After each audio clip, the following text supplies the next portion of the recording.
as always, we start the second hour on a Thursday with our mental health matters. Johanse IODK, behavioral change specialist in the building to bring another interesting topic to the table. And this morning we beg to ask the question, can you jump and whine? Hear this. Can you jump and whine without spilling your drink?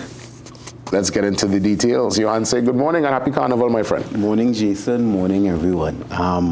So I was at a fete and a brethren of mine said, you know, it's amazing how people could jump and whine and not spill the drink. And it made me think about the way we trainees do things. When we want to party, we pull out all these skills. We know how to party hard. We know how to juggle certain scenarios. We know how to make do with what we have and push further on our limits, right?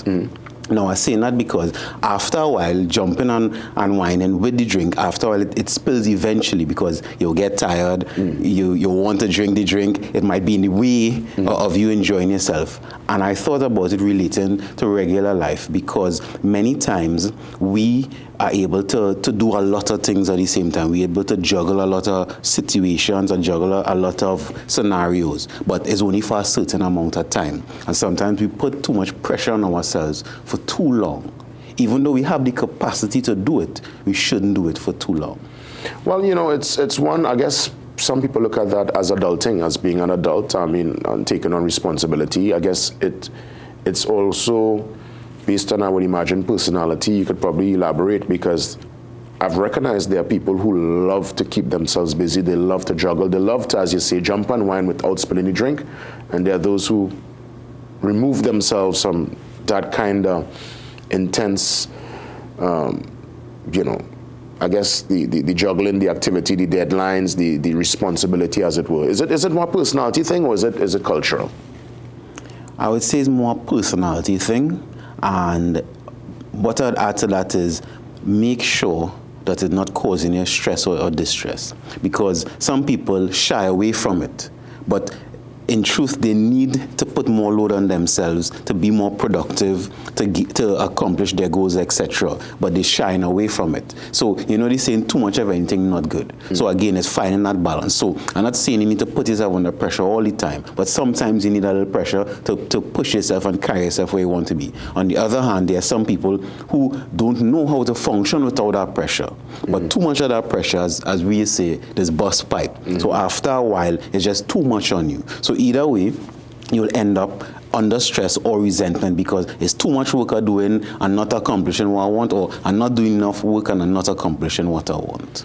I guess the real question, and again, you know, a very interesting topic, is finding that balance. Finding the balance in the fete, finding that balance in your life, that life journey, your lived reality, finding that balance in your career, finding that balance in love. Because yes, I guess you can jump and whine without spilling your drink, but as you rightfully said, if you really get deep into that fete, you start to get tired, you go in the middle of the crowd, eventually that drink, not only will it spill, you'll have to get a refill. Correct. And the very thing that you wanted, sometimes you have to let it fall. The very thing that you wanted, you end up losing. The very thing that you want, sometimes you might spill it on somebody else and cause disagreement, cause ruction in it. So it's to really know what are your limits. And we Trinidadians, sometimes we don't know our limits, you know. I mean, when you say that, and give me an example in terms of, you know, not knowing your limit, you're just going beyond the boundary line. I use carnival as one. Because we want to party hard and because we want to make the most of this opportunity, many people diet, over diet. They go too hard in the gym, right? They go to all the fete, stay up too late, hardly any sleep. And they end up having to recover after carnival, end up being damaged because of it. And I'm using carnival specifically because we're in the period, but also outside of carnival, that when we want something, we go hard for it. Okay, no problem. But because we don't have the balance throughout the year, we go in splurts of it and then end up doing too much. Do you think part of it is youthful exuberance? Because you tend to find folks as they mature, as they get a bit up in age, they naturally tell you, hey, I can't make again, you know, because some would have gone to a party, reach home, let's say, 4 o'clock, take a little hour, they change and head to work. And mean, they're drinking whatever it be coffee. The eye red, but they could function. But as you get older, you recognize that kind of no sleep, that kind of one after the next, it starts to take a toll, as you rightfully said, on your mental and on your physical.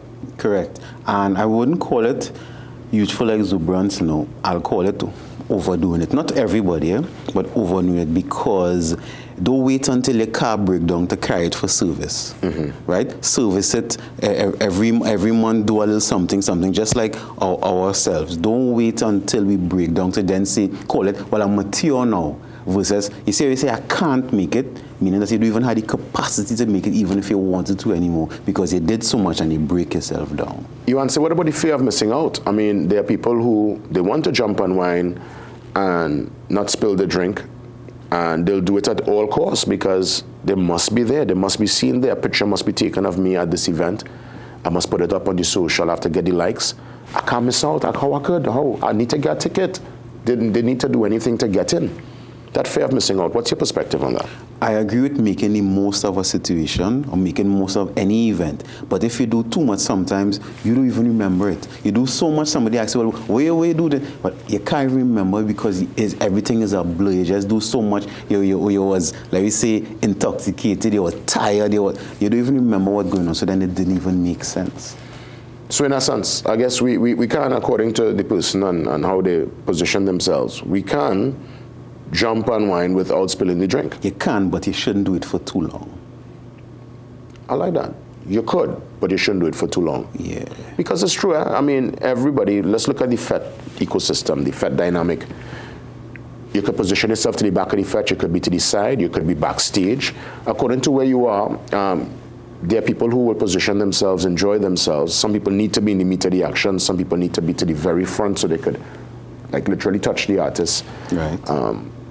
And really and truly, I guess you have to make up your mind, and that is a reflection also of life and your career and this lived reality as to how deep or how intense or at what point you want to pull back or get in a particular scenario. Because I realized, even myself this morning, coming down here, I was taking out my hair and driving, and I realized, go and say, what is it doing? Because the same way how you jumping on wine and spilling a drink, do one thing at a time. We have a skill at Trinidad. We could do a lot of things at the same time, and we pride ourselves in it. But again, how long can we do that for without breaking down? And I guess the question is, can we truly get everything finished? Because yes, you could do a lot at the same time, but are we going to finish all these different things, all these different endeavors that's happening at the same time? Could we actually finish them? Correct. That's like when sometimes you hire a workman, right? And then he lagging on the jobs because he's doing the next one and the next one and the next one and the next one. And I'm not saying all workmen like this, but if we look in cultural, we have a culture of trying to do too many things at the same time and then not getting enough done. Yeah. Is it possible to again, just going back, so as we wrap things up, just remind me as to how we could break that particular cycle. What's the first step to kind of change that mindset? Now, again, it's, I guess, you're a behavioral change specialist, so we're not asking people to go against their personality and what they've done, but in terms of becoming a better person, sometimes a little change is required. So what was the first step to really heading in that direction to adjust that kind of doing a million things at the same time? Plan. First thing to do is plan. You write it down and stuff? Yes, plan exactly what you want to do. You could even plan what you want to do at the FET. I mean, I ain't saying write it down. I play and not be too serious with that. Right. But plan, so you at least know, okay, this is what I want to do. You know who the artists who going to perform at certain times. You know the order of the stalls you want to do for the all-inclusive. You know what drinks you want to drink. Plan everything, even in life. Plan it out instead of jumping, spur the moment and rushing or even being emotional about things. I'm not saying life will be perfect, but at least plan it out first. That's the first step. Plan. It's better you iron in the night than try to rush and iron in the morning and next thing curl and go. Well said, and it happens sometimes to all of us. I'll let you have the final say. As always, Johan, say again, can you jump on wine without spilling your drink? What say you, Johan, say?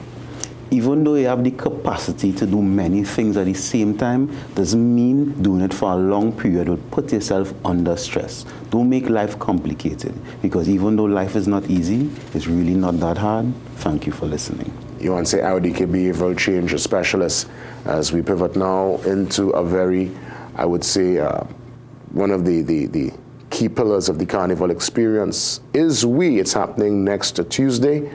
Queen's Park Savannah, the Savannah Grass, and to give us all the details, the man himself, Cass Diffentala. He joins us next. See you soon. Anywhere you go, I'm at your energy. You fill me up.